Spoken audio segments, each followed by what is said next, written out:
दाता श्री गुलाबदास जी महाराज के पत्र संख्या 2। इस पत्र में दाता श्री गुलाबदास जी महाराज सदगुरु श्री दरियाव जी महाराज के बारे में फरमा रहे हैं और प्रार्थना कर रहे हैं और अपने भाव व्यक्त कर रहे हैं। श्री अनंत सदगुरुदेव को कोटि कोटि प्रणाम। हे सदगुरु, तुम सचमुच हमारी माता भी हो और पिता भी हो।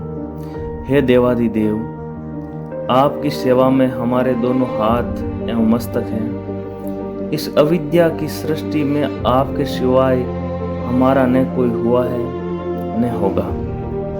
आप अपार हो। आपका ऐश्वर्य मन और वाणी की पहुंच के परे है। हे सतगुरु, आप अनिर्वचनीय हो और आपका प्रभाव भी अनिर्वचनीय है। हे सतगुरु, आप सर्वेश्वर और हमारे सरताज हो। हे सतगुरु, हृदय में आपकी स्मृति आते ही विषमता और दृश्य वर्ग अधिष्ठान में लय हो जाते हैं। कोई भी इंद्रिय गोचर और मन गोचर पदार्थ उसी प्रकार नहीं दिखता जिस प्रकार नमक का ढेला पानी में नहीं दिखता। हे सतगुरु, प्राणों के आधार, प्राणों के नाथ, केवल आप ही आप रह जाते हो। अन्य कुछ नजर ही नहीं आता।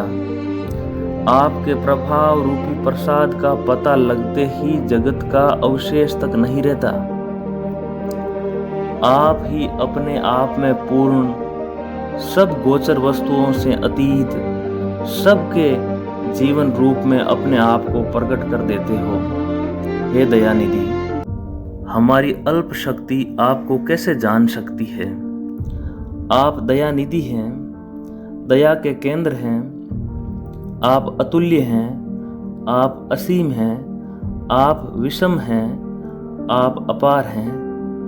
आपको प्रणाम करते समय भावना रूपी प्रबल शक्ति भी संकुचित हो जाती है। तो भी है नाथ, आपकी परम हितैषी शक्ति आवरण रूपी अज्ञान का निरावरण करने में कितना उत्कृष्ट प्रभाव दिखाती है। मनुष्य के द्वंद्व, संकल्प, विकल्प और विषमता के सूक्ष्म परमाणुओं को मिटाने वाली आपकी लालसा कितनी प्रिय और आश्चर्यजनक है। द्वंद्व को जड़ से मिटाने वाली आपकी द्वंद्वातीत शक्ति अभेद को स्वीकार करती हुई भेद और भिन्नता को छिन्न भिन्न करती है। हे सतगुरु, आप सत्य स्वरूप और अनोखे देव हो। आप अमृत रूपी विवेक का प्रसाद देने के लिए ही अवतार लेते हो। आप अम्बा हो, आप पिता हो, आपके समान न कोई हुआ न होगा। हमारे सभी महापुरुषों की निधि गुरुधर्म है।